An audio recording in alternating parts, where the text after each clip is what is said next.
Hello guys, welcome to my channel and welcome to my video.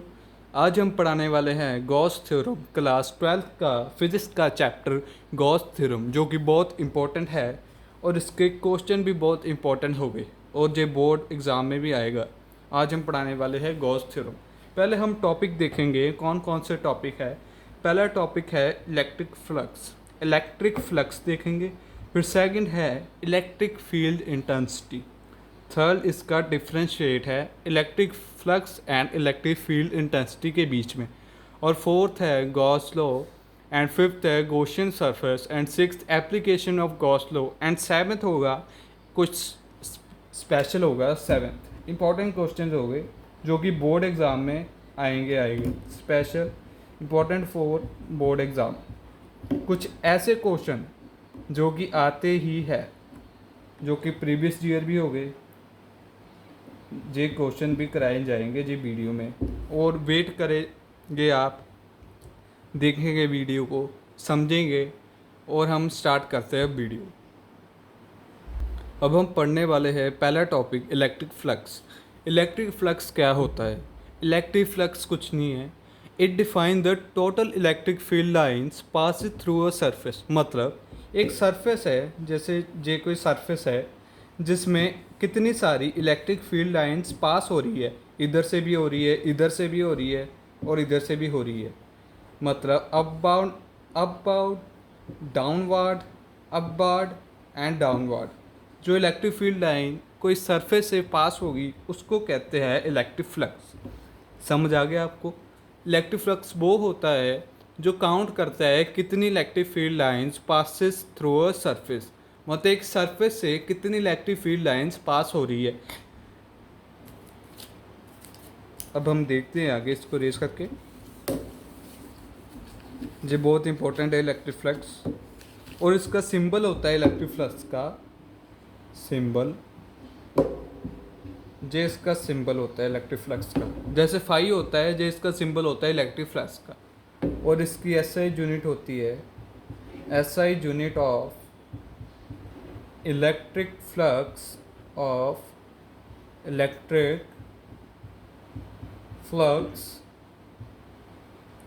S newton square metre -1 C, मतलब coulomb 1। जे इसकी SI unit है। और electric flux देख लिया आपने। अब हम देखेंगे आके इसका क्या क्या रोल है इलेक्ट्रिक फ्लक्स का। इसका फॉर्मूला क्या है? Electric flux equal to charge by epsilon naught. Q होता है चार्ज और जे होता है एप्सिलॉन नॉट, मतलब फ्री स्पेस भी इसको कहते हैं और एब्सोल्यूट परमिटिविटी भी इसको कहते हैं। एब्सोल्यूट परमिटिविटी जे भी इसको कहते हैं। इसकी वैल्यू होती है 8.854 इंटू 10⁻⁻12, जिसकी वैल्यू होती है, जिसका फॉर्मूला है इलेक्ट्रिक फ्लक्स का और जिसकी वैल्यू है। आगे हम देखेंगे इलेक्ट्रिक फील्ड क्या होती है। जैसे हमने कह तो दिया कि इलेक्ट्रिक फील्ड लाइंस पास होती है एक सरफेस से। अब हम जानेंगे कि इलेक्ट्रिक फील्ड क्या होती है। चलो जानते हैं नेक्स्ट। अब हम करते हैं electric field. It is the region और space surrounding an electrically charged particle of charge within which another particle experience an electrostatic force। मतलब एक रीजन होता है जहाँ पर इलेक्ट्रिसिटी पास कर रही होती है। जैसे ये देखो, ये एक रीजन है, ये Q1 और Q2 पॉइंट है जहाँ से ना इलेक्ट्रिसिटी पास हो रही है Q1 टू Q2।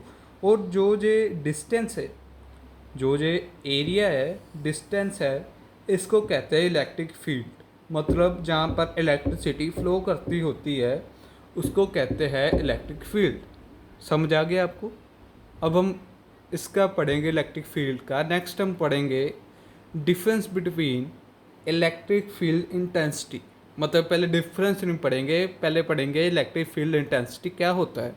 अब हमने जान लिया जैसे इलेक्ट्रिक फील्ड एक रीजन होता है, अब हम पढ़ेंगे electric field intensity.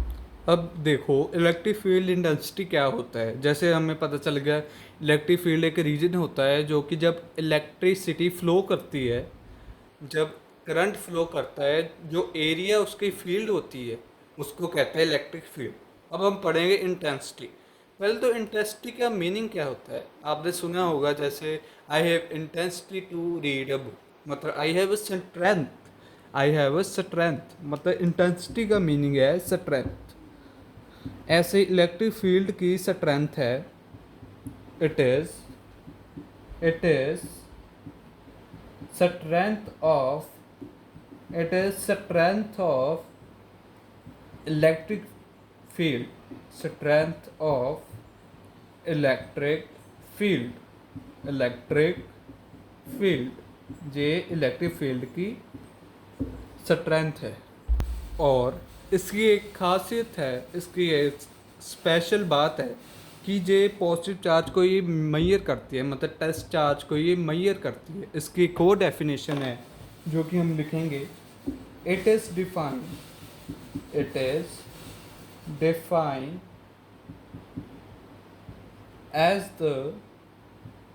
As the electrostatic force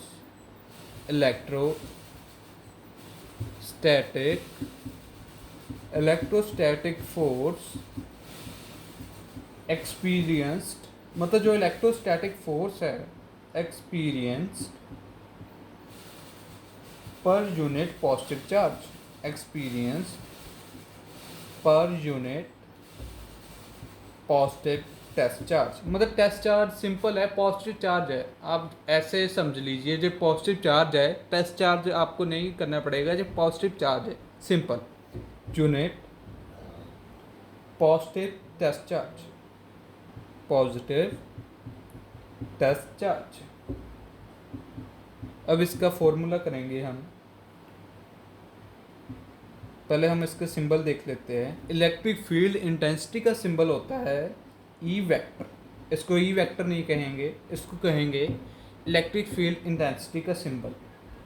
जे होता है फोर्स बाय चार्ज, मतलब चार्ज का जो डॉट होगा उसको कहते हैं पॉजिटिव टेस्ट चार्ज। जे होती है फोर्स और जे होता है positive test charge, positive test charge, positive test charge. आपको समझ आ रहा होगा।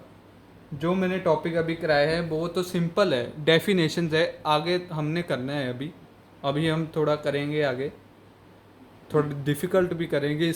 जे इजी भी है मीडियम भी है, इजी भी है डिफ़िकल्ट भी है, जे मीडियम है, मतलब जे इजी चैप्टर है, हम कह सकते हैं इजी भी है डिफ़िकल्ट भी है, बट जे मीडियम चैप्टर है। ओके, समझ के सब कुछ हो जाता है। अब हम करते हैं इलेक्ट्रिक फील्ड इंटेंसिटी कर ली। अब हम इसका एसआई यूनिट देखते हैं, एसआई यूनिट क्या होती है इलेक्ट्रिक फील्ड इंटेंसिटी की। इसकी एसआई यूनिट लिख लेते हैं, क्या होती है एसआई यूनिट। इसकी होती है न्यूटन पर कूलम और वोल्ट पर मीटर, ये भी इसकी एसआई यूनिट है। और जे होती है एक वेक्टर क्वांटिटी।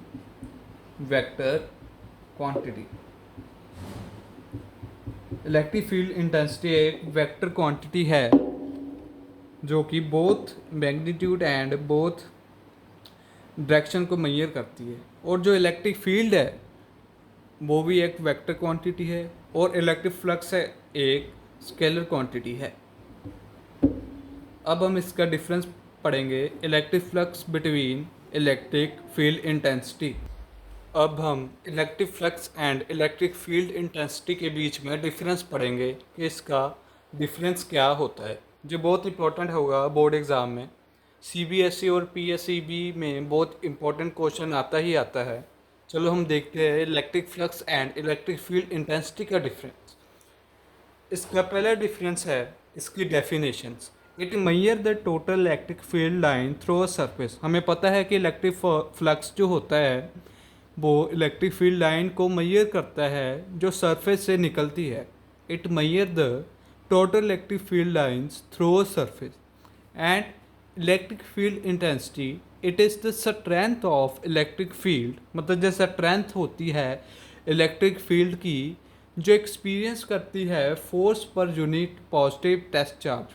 मतलब इसकी डेफिनेशन है कि जो इलेक्ट्रिक फील्ड की जो स्ट्रेंथ होती है और जो एक्सपीरियंस करती है force per unit positive test charge. और सेकंड पॉइंट है it is scalar quantity, it is vector quantity. जो इलेक्ट्रिक फ्लक्स होती है वो स्केलर क्वांटिटी है और जो इलेक्ट्रिक फील्ड इंटेंसिटी होती है वो एक वेक्टर क्वांटिटी है। इसका फॉर्मूला होता है electric flux equal to Q by epsilon naught और इसका फॉर्मूला होता है electric field intensity equal to force by Q naught, मतलब क्यू पॉजिटिव टेस्ट चार्ज भी कह सकते हैं हम इसको, जिसकी डेफिनेशन है, जिसकी क्वांटिटी है और जो इसके फॉर्मूला है, जिसके डिफरेंस है, जो इम्पोर्टेंट है देख लीजिए। अब हम नेक्स्ट करेंगे गॉस थ्योरम, जो कि बहुत इंपॉर्टेंट है, चैप्टर का नाम ही गॉस थ्योरम है। अब हम इसका करेंगे गॉस थ्योरम और गॉस लॉ। अब हम पढ़ेंगे गॉस लॉ। गॉस थ्योरम का सबसे important topic Gauss law. It state that the total electric flux through a close surface is equal, sorry guys disturb हो गए थोड़े आप। गॉस लॉ है it states that the total electric flux through a closed surface is equal to 1 by epsilon naught through the enclosed surface। Gauss law करने से पहले अब हम एक मैं टॉपिक नोट बताने लगा हूँ जो कि बहुत इंपॉर्टेंट नोट है। जो इलेक्ट्रिक फ्लक्स क्लोज सरफेस होता है, note electric flux through a closed surface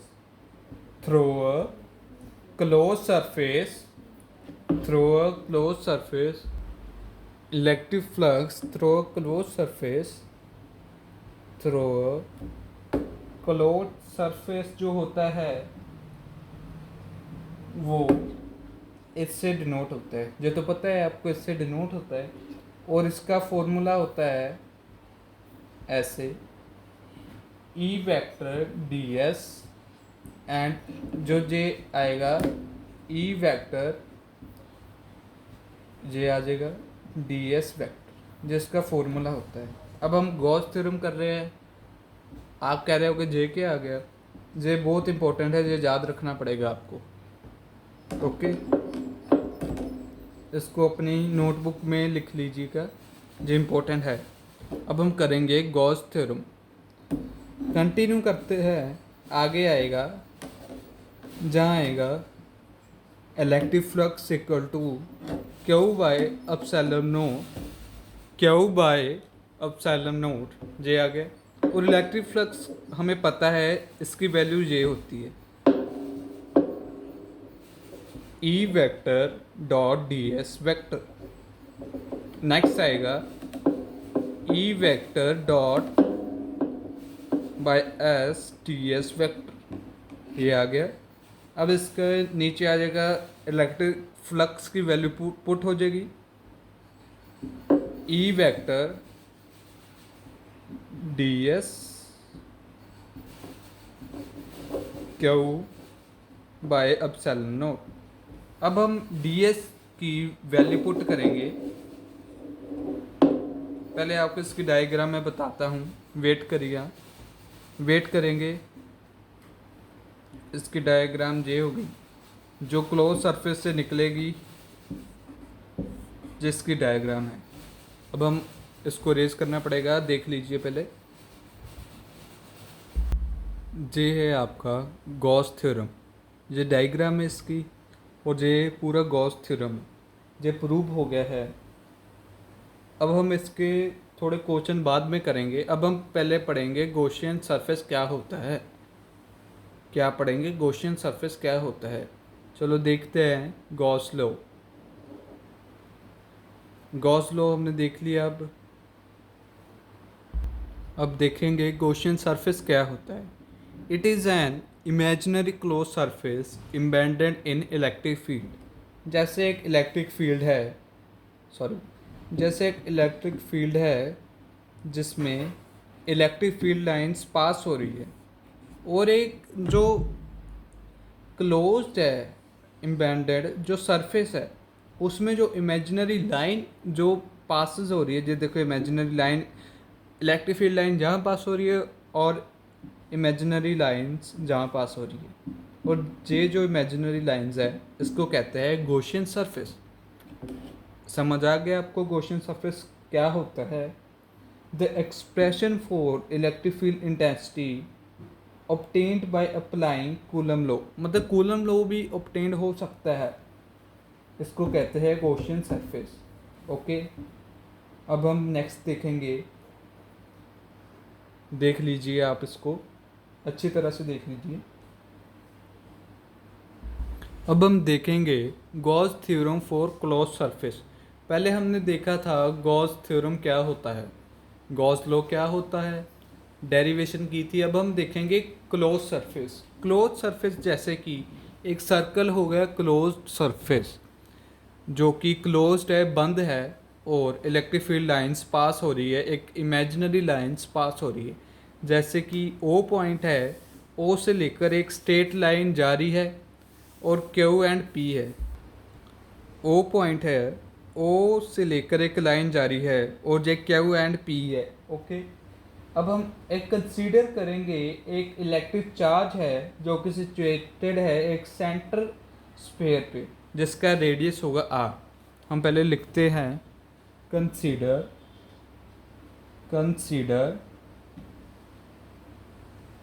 that point, consider that point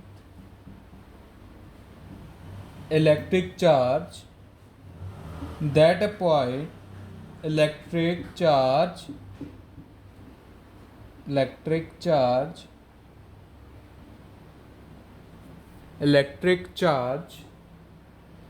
q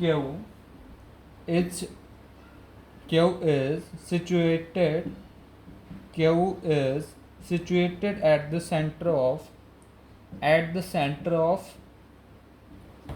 a sphere। मैंने कुछ नहीं लिखा, जो सिंपल लिखा है, इंग्लिश में लिखा है कि एक क्यू है, सेंटर है जो कि स्फीयर में मौजूद है, centre of the sphere, centre of the sphere. Okay, जो क्यू है वो सेंटर ऑफ द स्फीयर है। अब हम करेंगे late E vector be the electric field,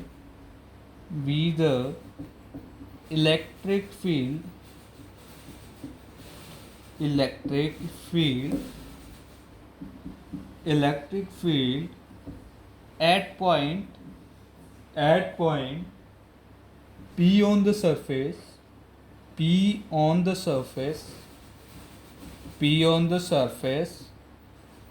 मतलब एक पॉइंट है जो कि P है, P on the surface of the sphere भी लिख सकते हैं, जे भी लिख सकते हैं। जे मैं अपनी तरफ से कह रहा हूँ कि स्फीयर भी लिख सकते हैं और कुछ भी नहीं लिख सकते।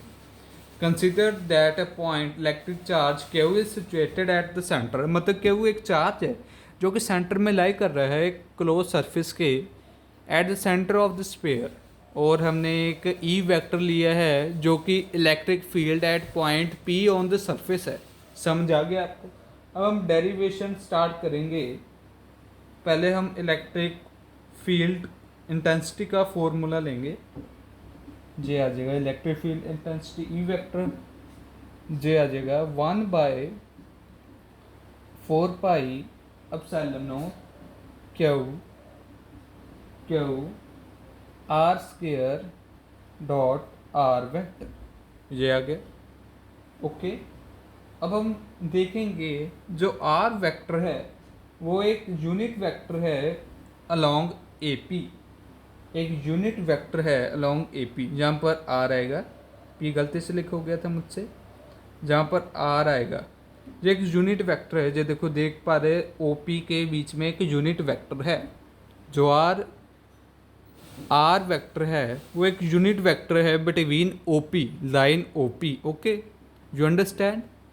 अब हम नेक्स्ट करेंगे, consider a small area element D S vector. मतलब कंसीडर एक डी एस वेक्टर है, जैसे हमने कर लिया डी एस वेक्टर है around the point P, since the small area element is located on the surface of the sphere, the area vector ds vector will also be along OP। मतलब जो ds vector है वो इसका vector है line का OP का, जिसके along रहेगा। ओके, समझ आ गया आपको। और r जो वेक्टर है वो इलेक्ट्रिक फ्लक्स का है, सिंपल है। अब हम इसका नेक्स्ट करेंगे, इसकी derivation. Electric flux E vector dot ds vector equal to 1/4 pi epsilon naught Q R square R cube. जे अब इसका हमने खोलना है। जो वेक्टर जब खोलते हैं आपको पता है, जैसे मैं जहाँ बता रहा हूँ, जब वेक्टर खोलते हैं ई डी एस वेक्टर खोलते हैं हम, जे आ जाता है E S cos theta. E S cos theta आपको पता होगा, जो फॉर्मूला है ई एस कॉस थीटा ना, जो फॉर्मूला है जब हम वेक्टर को खोलते हैं, जे एक बहुत इंपॉर्टेंट फॉर्मूला है, जे आएगा, मतलब हमें याद रखना आएगा तो नहीं, जे मैं करा रहा हूँ ना, जे वाला टॉपिक, जे इतना इंपॉर्टेंट नहीं है जितना इंपॉर्टेंट गॉस थ्योरम है। आगे भी इंपॉर्टेंट होगा, जो एप्लीकेशन में कराऊंगा वो भी इंपॉर्टेंट होगी। जे इतना नहीं, जे समझ लो, आप बस समझ लो। Okay, Gauss theorem for close surface क्या होता है, समझ लिए। अब हम आगे देखेंगे इसकी क्या मतलब डेरिवेशन बनेगी। D S vector equal to 1/4 pi epsilon naught into Q R square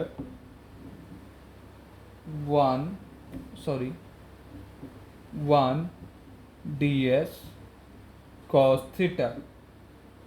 cos theta को हम 90 ले लेंगे, जे कॉस 0 हो जाएगा। ओके, इसका जे भी आ जाएगा। डी क्यू मतलब डी क्यू नहीं, sorry, D electric flux 1/4 pi epsilon naught into Q R square D S. Okay, देख लीजिए, जहाँ पर रेस करना है देख लीजिए, पहले देख लिया आपने। अब आएगा therefore electric flux through close surface. जो इलेक्ट्रिक फ्लक्स होगी वो क्लोज सरफेस में होगी, through the close surface at sphere, through the close surface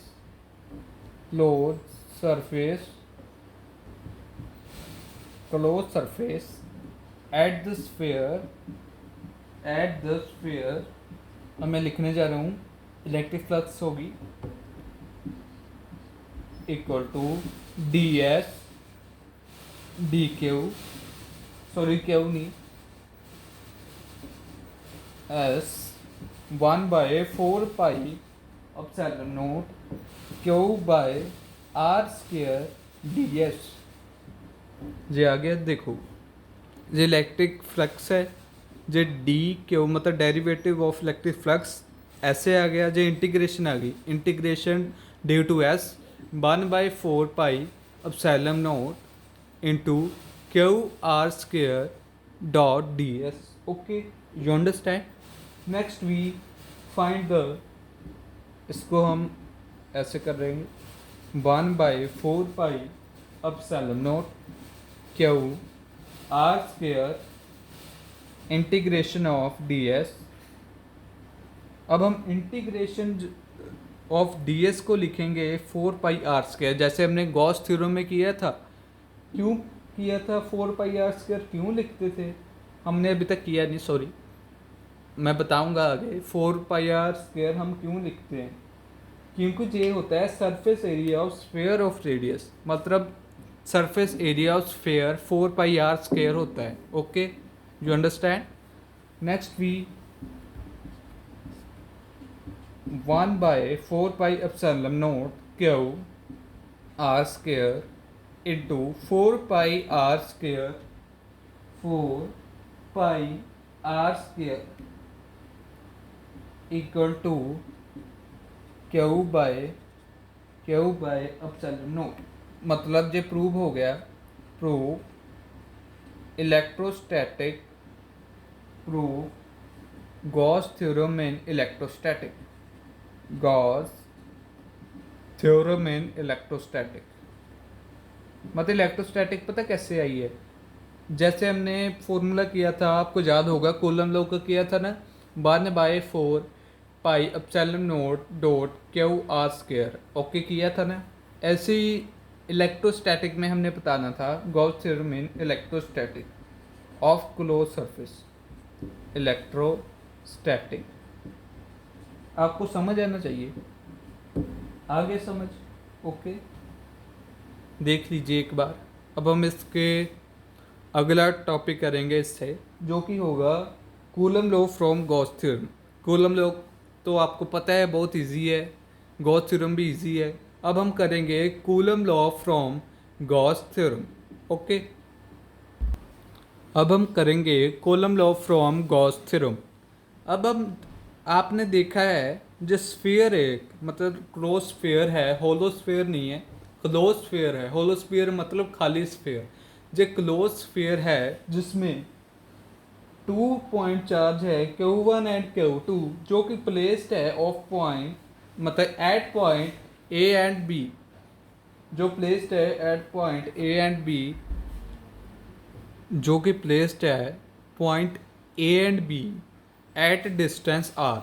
मतलब समझ आ गया आपको? एक स्फीयर है, क्लोज स्फीयर है, जिसके पॉइंट 2 पॉइंट चार्जेस है Q1 एंड Q2, जो कि प्लेस्ड है ए बी पे। ओके ए बी पर प्लेस्ड है और इसका जो डिस्टेंस है वो है are.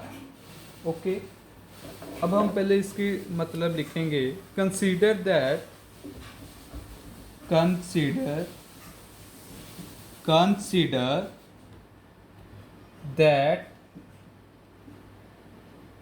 consider that 2 point charges, 2 point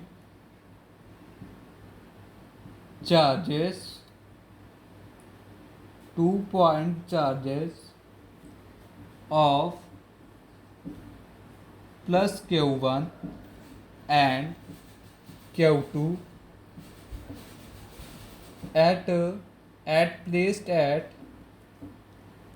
placed at a point, placed at a point of A and B, point of A and B at distance R, at distance R। समझ आ गया आपको? जो सिंपल है, जो दिख रहा है वो मैंने लिखा है। ओके जो दिख रहा है वो मैंने लिखा है।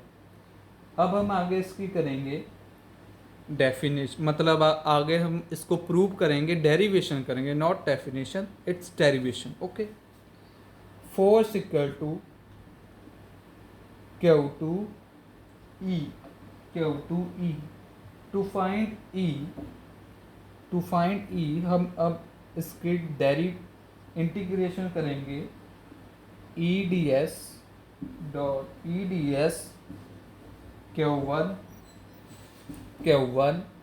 y epsilon naught.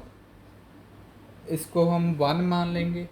अब हम आगे देखेंगे since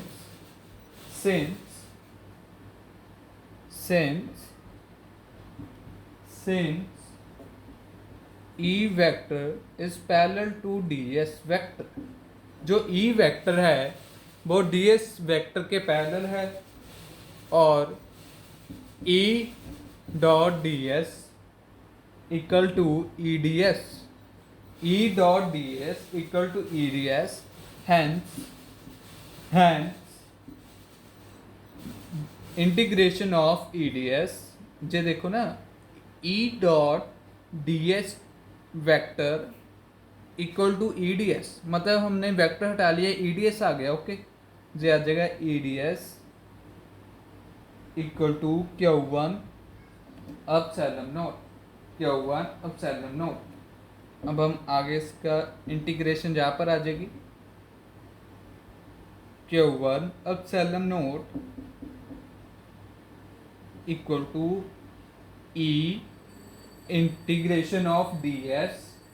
हमें पता है इंटीग्रेशन ऑफ ds जो इसका मतलब रेडियस होता है, जो कि एरिया सरफेस एरिया होता है स्फेयर का, वो होता है 4πr²।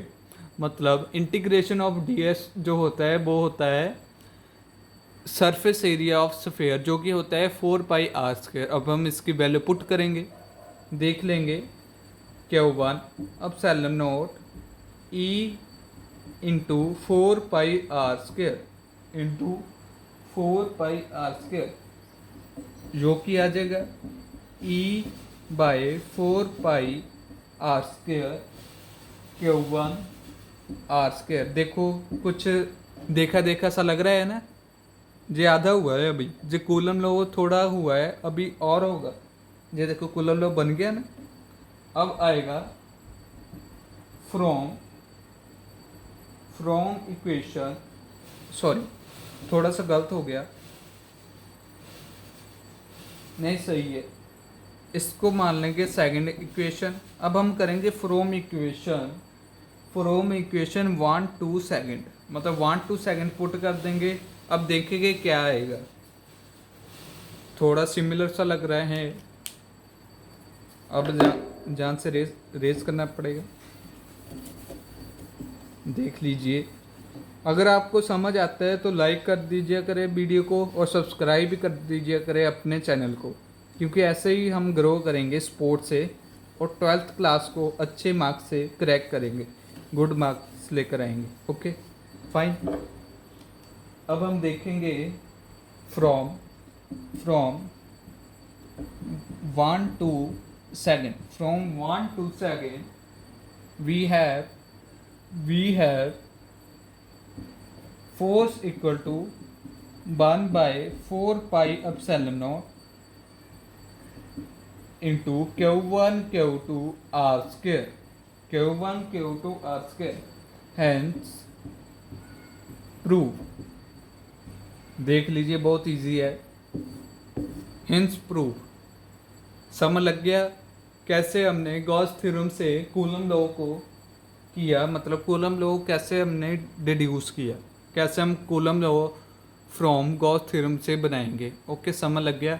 अब हम करेंगे एप्लीकेशंस ऑफ गॉस थ्योरम, मतलब कहाँ कहाँ गॉस थ्योरम लगेगा। एप्लीकेशन बहुत इंपॉर्टेंट है, जो आएगी पेपर में, बहुत इंपॉर्टेंट आएगी। ओके अब हम एप्लीकेशन पढ़ने वाले हैं ऑफ गॉस थ्योरम, जो कि 3 एप्लीकेशंस होती है। पहली होती है electric field due to line charge, मतलब लाइन चार्ज एक स्ट्रेट चार्ज होता है जो कि along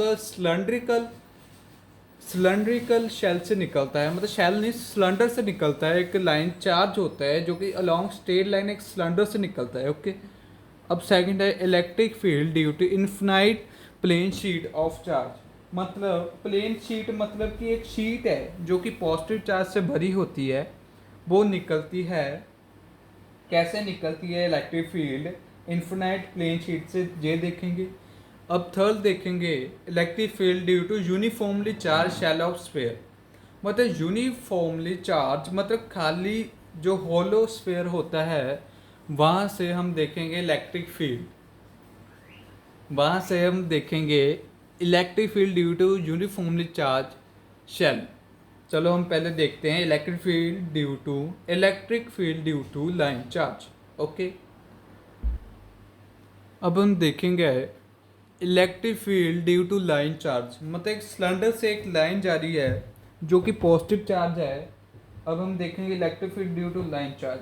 consider a thin infinite long straight line charge having a uniform linear charge density delta placed along y and y dot, मतलब एक जो line है इसको O मान लेते हैं, जो लाइन है पास हो रही है एक सिलेंडर से, मतलब एक लाइन चार्ज पास हो रही है एक सिलेंडर से जिसके पॉइंट हो गए y और y डॉट। Okay you understand.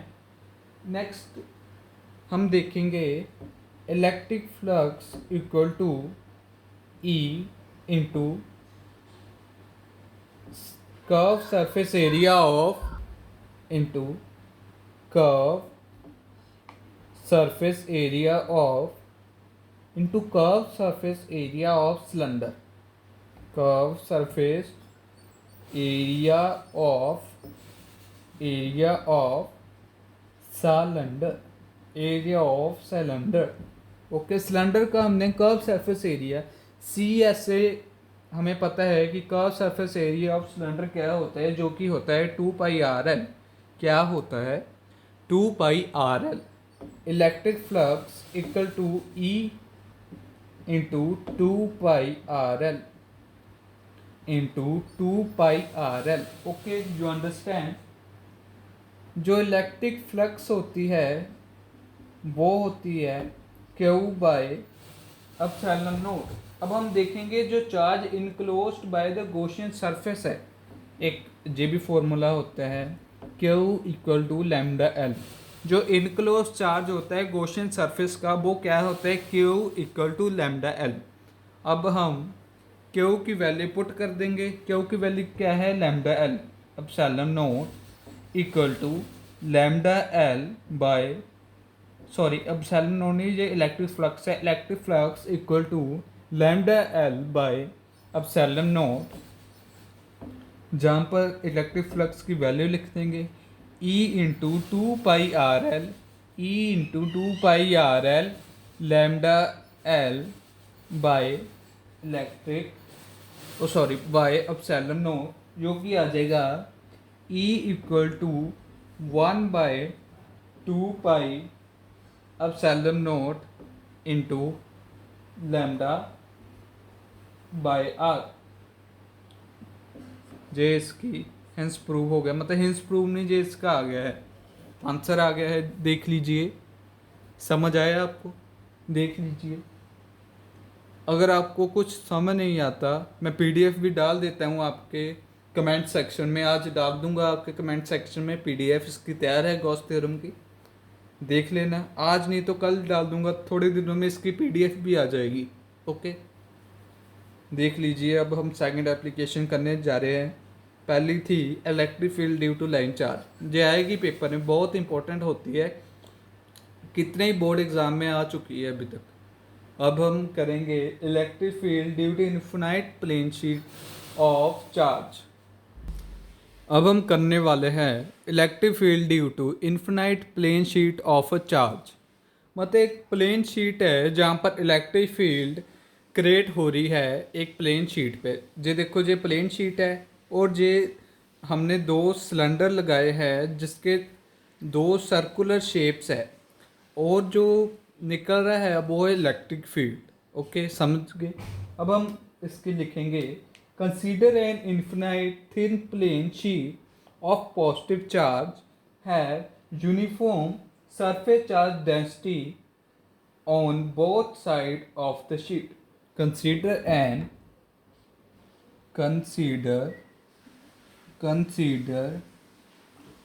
2 minute change कर लूँ. Consider an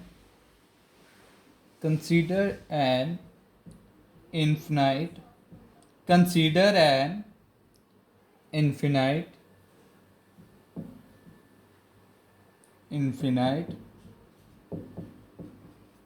सॉरी, ध्यान से थोड़ा होगी writing. Infinite plane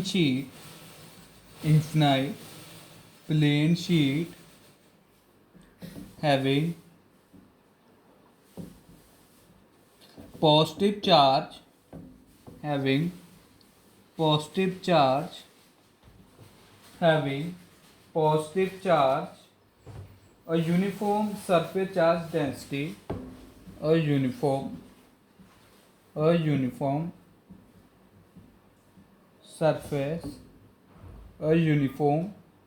surface charge density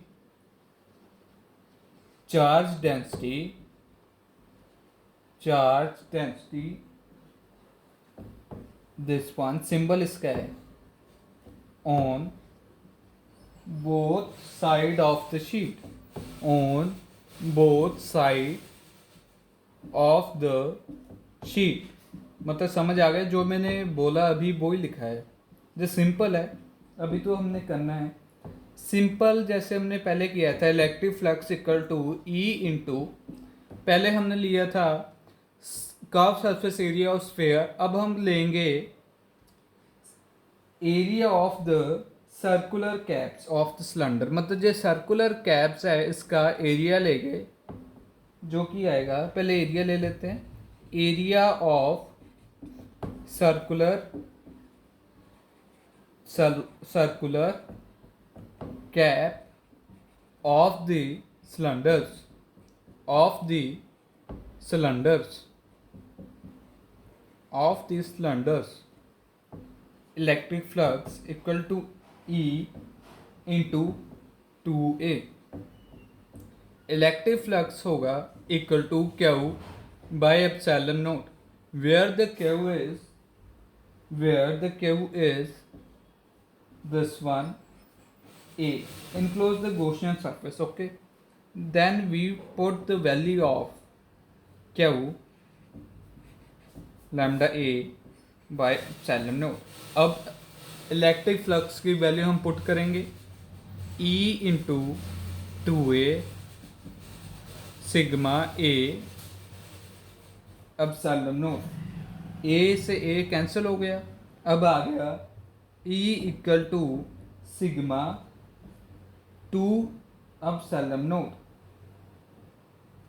okay, जे आ गया, जे मैग्नीट्यूड आ गया इसका आंसर, देख लीजिए, बहुत सिंपल है। अगर हम कोई भी चीज़ को समझेंगे, जाने कि वो डिफ़िकल्ट से डिफ़िकल्ट होगी, इम्पॉसिबल से इम्पॉसिबल होगी, हम फिर भी इसको पढ़कर पॉसिबल कर सकते हैं, क्योंकि इम्पॉसिबल कहता है आई एम पॉसिबल। ओके, अब हम करेंगे electric field due to a uniformly charge spherical shell.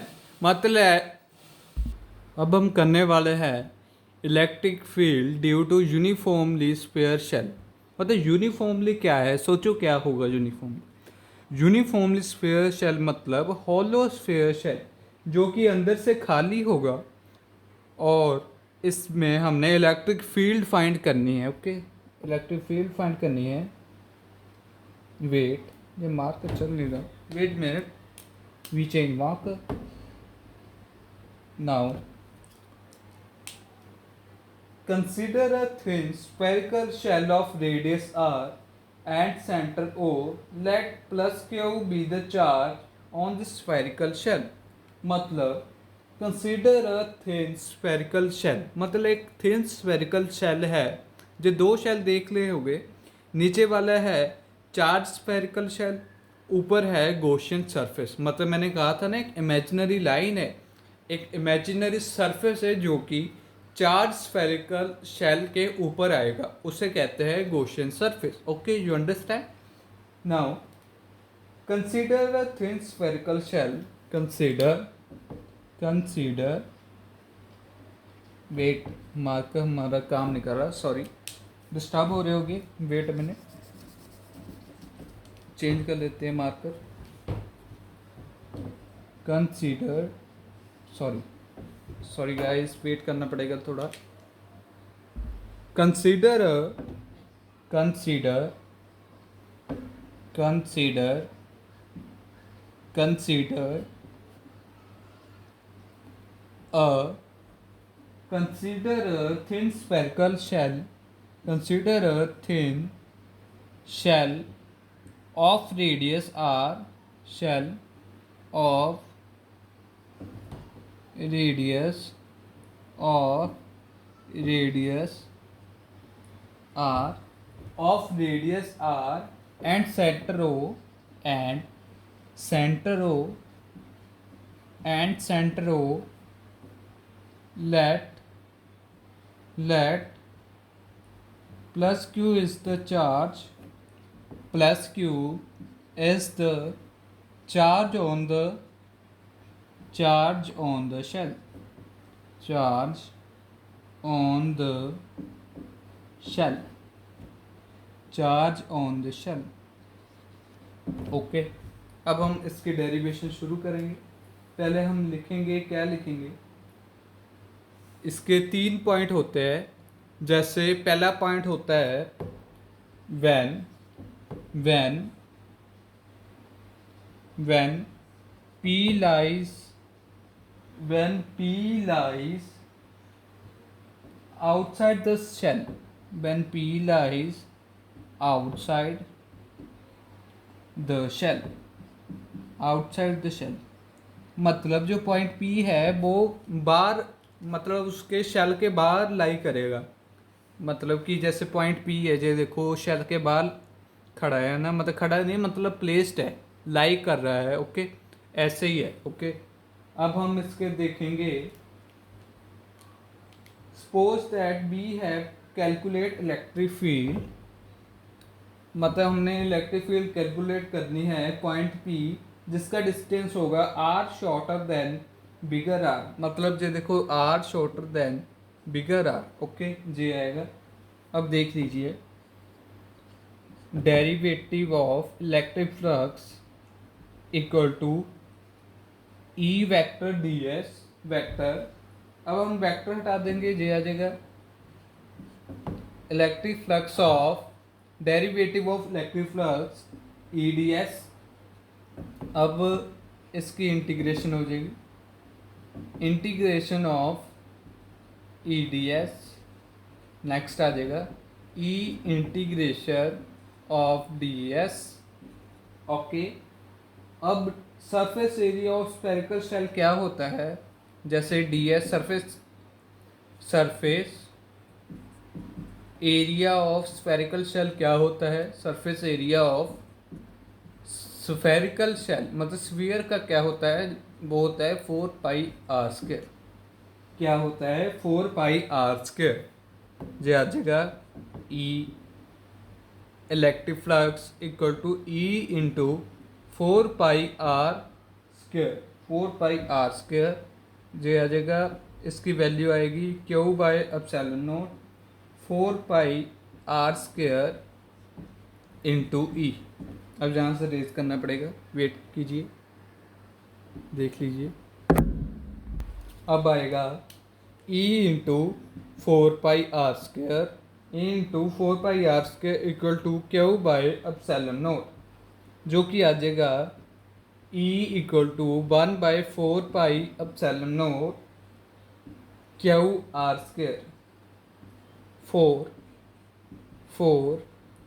R is greater than bigger R, मतलब रेडियस है। ओके, जे आ गया, जे इसकी आ गया when P lies outside the shell।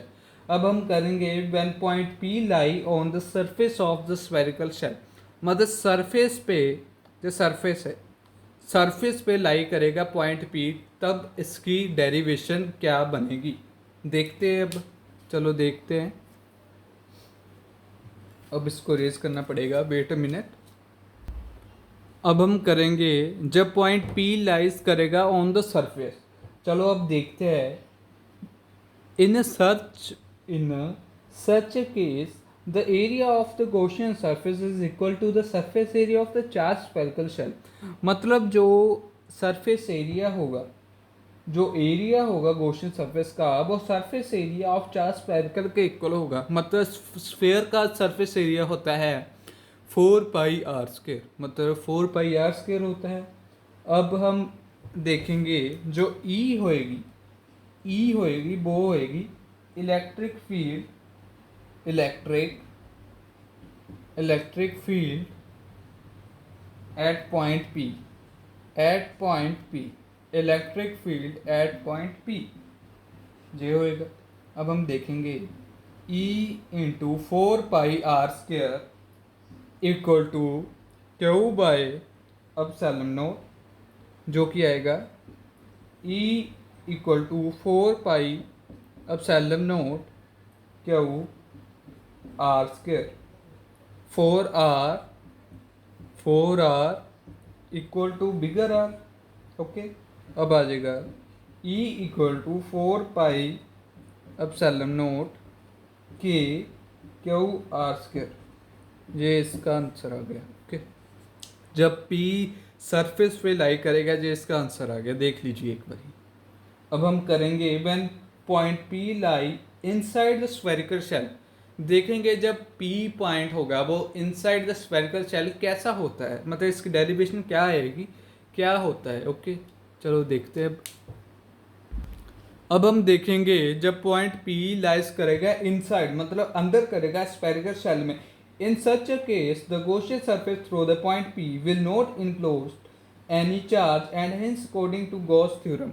मतलब अब देखेंगे E इंटू 4πr² वो आ जाएगा 0, क्योंकि अंदर कोई इलेक्ट्रिक फील्ड जा ही नहीं सकती, वो क्रॉस कर जाती है। इसके लिए जो चार्ज होगा वो होगा 0। ओके, इसका मतलब जब चार्ज 0 है, अब साइलेंट नोड भी 0 आ जाएगा, 4πr² भी 0 आ जाएगा और E भी 0 आ जाएगा।